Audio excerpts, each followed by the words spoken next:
let's get started with today's deep dive. And, we're going to be talking about the weather, but not like your typical, weekend forecast or anything like that. We're going way back in time to explore how winds were understood by the ancients, specifically in the Book of Enoch.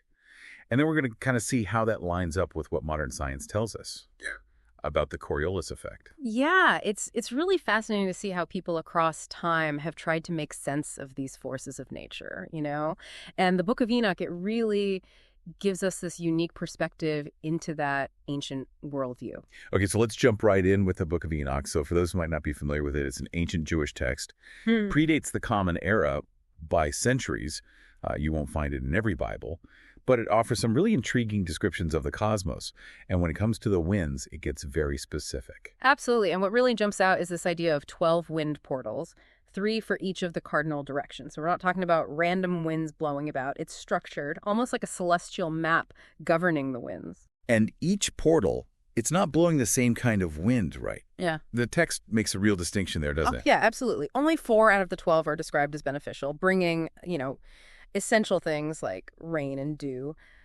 But the other 8, those are associated with much more destructive forces. Drought, scorching heat, general havoc, Okay, so I'm already seeing where this is going to get interesting. Yeah. You've got this ancient text talking about very specific wind portals, some good, some bad. Yeah. And this idea that these winds are coming from very particular directions. Now, I'm no meteorologist, but that sounds like they might have been onto something, even if their explanation involved, angels and divine forces. Yeah, and that's where things get really thought-provoking. Because when you think about the Coriolis effect, a scientific principle that was discovered centuries later, it helps to explain why there might be these predictable patterns in wind behavior. Okay, hold on a second. Before we get too deep into the modern science here, can you give us kind of like the Coriolis effect for dummies version? I think some of us might need a refresher on exactly what that is. Sure. Imagine you're looking down at the Earth from space, and you see it spinning. Now picture the winds trying to move in a straight line. It seems simple enough, right? But here's the catch. Because the Earth is rotating underneath them, their path actually gets bent. Ah, okay. So it's not that the wind itself is changing direction. It's more about how we're seeing it from our perspective on this spinning Earth. Exactly. And depending on whether you're in the northern hemisphere or the southern hemisphere, that wind will appear to curve in a different direction. To the right in the north, and to the left in the south. So how does this tie back to those ancient wind portals we were talking about? Are you suggesting that there could be a connection between what they observed and what we now understand as this Coriolis effect? Well, let's think about this for a second. The Book of Enoch, despite, its mystical language, it seems to suggest that they were aware of how wind patterns were connected to specific locations. This isn't just random chaos. There's a system at play here. And isn't that what the Coriolis effect helps us to understand? That the Earth's rotation creates these zones of predictable wind behavior. That is an interesting parallel. But couldn't it just be a coincidence? I mean, they were observing the natural world. They were trying to make sense of it all. Maybe they just saw patterns where there really weren't any. I'm not entirely convinced that they were somehow tapping into the Coriolis effect, unintentionally or not. What evidence do we have for this, besides just the text itself? Well, that's a fair point. We can't say for sure that they were consciously aware of the Coriolis effect, not in the way that we understand it today. But what's really intriguing is that some of their descriptions, particularly regarding the location and the characteristics of these wind portals, they align surprisingly well with what we know about global wind patterns. Okay, give me an example. All right, take the trade winds, for instance. Sailors have known about these winds for centuries, these winds that blow steadily towards the equator. The Book of Enoch talks about winds coming from the south and east, bringing beneficial rain. Now, considering where they were located, that aligns pretty well with the direction trade winds would have been blowing in that region. And guess what? The Coriolis effect plays a key role in shaping those very same trade winds. Okay, so maybe it's not such a stretch to say that their observations, even if they were explaining it through this mystical lens, were actually picking up on real-world phenomena that were being driven by this Coriolis effect. But what about those 8 destructive winds? How does that fit into this whole scientific picture? Well, that's where things get even more interesting. You see, the Coriolis effect doesn't just influence the direction of the wind. It also affects its intensity. So it's possible that what they were perceiving as destructive winds were actually winds associated with extreme weather events, droughts, storms, things like that, things that would have had a massive impact on their lives. And guess what again? The Coriolis effect is a major player in those kinds of extreme weather patterns too. So are we saying that these ancient people, without any knowledge of modern science, they were essentially experiencing the effects of the Coriolis effect every single day? That they were living with this force, seeing its impact, even if they were attributing it to angels in spiritual realms. It's a compelling thought, isn't it? And it really highlights how there might be multiple ways of understanding the world. You have the Book of Enoch with its focus on the spiritual, and then you have modern science with its focus on the physical. And they're both trying to answer the same fundamental questions. And it makes you wonder, what other hidden connections are we missing? What other ancient wisdom, when viewed through the lens of modern science, could reveal these unexpected insights? That's the beauty of exploration, isn't it? There's always more to discover, always more to learn. We'll be back in a moment to dive even deeper into this fascinating intersection of ancient beliefs and modern science. Welcome back to our deep dive, everyone, where we're exploring this link between ancient beliefs about winds and the modern scientific understanding of the Coriolis effect.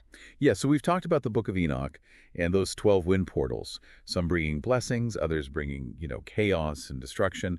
And we've started to connect that with how the Coriolis effect shapes real-world wind patterns, like those trade winds we were talking about. But what about something a little more dramatic, a little more intense? You're thinking about hurricanes, aren't you? The swirling giants of wind and rain. Exactly. If those ancient people were really experiencing these effects of the Coriolis effect, wouldn't it have shown up in those kinds of extreme weather events? Absolutely. And here's where the connection gets even more interesting. Think about the way hurricanes rotate. In the northern hemisphere, they spin counterclockwise. But in the southern hemisphere, they spin clockwise. Wait, really? I had no idea that the direction changed depending on where they were. Yeah. It's one of the most obvious signs of the Coriolis effect at work. And it's not just hurricanes, it applies to large weather systems in general. That apparent curve we talked about earlier, the one that's caused by the Earth's rotation, that's what dictates the direction of that spin. Okay, so going back to the Book of Enoch, is there anything in there that suggests that they were observing this kind of rotational pattern in the winds, especially during those extreme weather events? Well, they didn't have the scientific vocabulary to describe it the way we do, but some scholars believe that certain passages, particularly the ones that deal with the destructive winds, might be alluding to these kinds of swirling, cyclonic patterns. So even though they were attributing it to, spiritual forces, they were essentially witnessing the raw power of this Coriolis effect, playing out in the most dramatic way possible. It's definitely a possibility worth considering. They wouldn't have understood the mechanics of it, of course, but they would have felt its impact. Imagine living in that time, seeing these massive storms, these swirling winds bringing devastation, and trying to make sense of it all. It's not surprising that they would turn to those spiritual explanations. It's almost like they were trying to map these unseen forces that were shaping their world. And in a way, they weren't that far off. They just didn't have the scientific tools we have today to understand it fully. Right, and that raises an interesting question. If they had that scientific understanding, would it have changed their worldview? Would they have seen these storms as simply natural phenomena? Or would they still have found a place for the spiritual, for the awe and wonder that those forces inspired?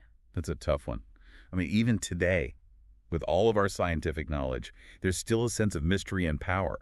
When you witness something like a hurricane... Exactly. Science can explain the how, but it doesn't necessarily diminish the why. And for the authors of the Book of Enoch, that why was rooted in their spiritual beliefs. So what does this all mean for us, for the modern-day listeners, who are trying to reconcile these ancient beliefs with our current understanding of science? I think it challenges us to consider that there might be more than one way to look at the world. The Book of Enoch, with its mystical language and its spiritual interpretations, and modern science with its focus on data and physical laws. They both offer valuable perspectives. It's like they're each telling a different part of the same story. The Book of Enoch speaks to the human need to find meaning and purpose in these forces that shape our lives. And the Coriolis effect. While it doesn't offer, those kinds of existential insights, it provides us with a framework for understanding the mechanics of those forces, the physical laws that govern their behavior. So instead of seeing them as these competing narratives, maybe it's more helpful to think of them as complementary perspectives, each one offering a different piece of the puzzle.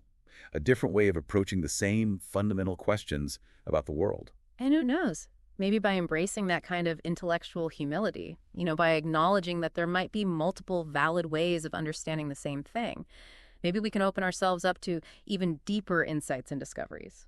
Absolutely. Reminds me of that saying, the more you know, the more you realize you don't know.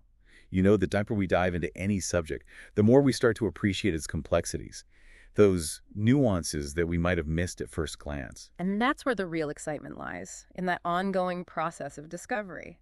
Peeling back the layers of understanding, finding those unexpected connections, those moments where seemingly disparate ideas suddenly click into place. So for all of you listening out there, the next time you encounter something that seems strange or inexplicable, something that challenges your current understanding of the world, don't shy away from it.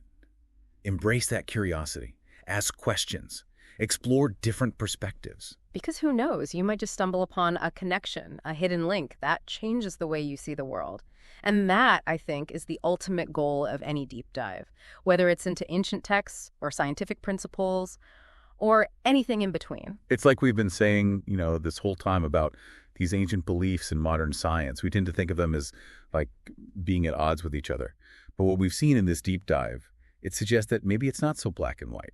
Yeah, I think you've hit on something really important there. It's so easy to fall into that trap of thinking that there's only one right way to understand the world, whether that's through science or religion or any other belief system you know. But what's so fascinating about looking at the Book of Enoch and then looking at the Coriolis effect is that it challenges that assumption. Yeah, it's like they're each telling a different part of the same story. The Book of Enoch, with its mystical language and spiritual interpretations, it speaks to that very human need to find meaning and purpose in the forces that shape our lives. And then you have the Coriolis effect, which doesn't offer, those deep existential insights. But it does give us this framework for understanding the mechanics behind those forces, the physical laws that govern how they behave. So rather than seeing them as these competing narratives, maybe it's more helpful to view them as complementary perspectives, each one offering a different piece of the puzzle, a different way of approaching those same fundamental questions about the world. And you never know, maybe by embracing that intellectual humility, acknowledging that there might be multiple valid ways of understanding the same phenomenon, we can open ourselves up to even deeper insights and even greater discoveries. It's true. It reminds me of that saying, the more you know, the more you realize you don't know. The deeper we dive into any subject, the more we start to appreciate how complex it really is. You start to pick up on all those little nuances. Yeah. And you might have missed at first glance. Yeah, and that's where the excitement lies, in that ongoing process of discovery, peeling back those layers of understanding and finding those unexpected connections, those moments where seemingly disparate ideas just suddenly click into place. So to everyone listening out there, the next time you come across something that seems strange or inexplicable, something that challenges how you view the world, don't shy away from it. Yeah. Embrace that curiosity. Exactly. Ask questions, explore different perspectives, because who knows, you might just stumble upon a connection, a hidden link that completely changes the way you see the world. And that, to me, is the ultimate goal of any deep dive, whether we're talking about ancient texts or scientific principles or anything in between. I love that. Well, folks, we've reached the end of our deep dive into the winds of the cosmos. We've journeyed from those mystical portals of the Book of Enoch to the scientific precision of the Coriolis effect. And hopefully, along the way, we've sparked some new ideas, some fresh perspectives on how we all view the world around us. So keep exploring, keep questioning, and keep those minds open to the wonders that are out there. You never know what fascinating discoveries lie just around the corner. Until next time, keep those ears tuned in for more deep dives into this fascinating and often surprising world we live in.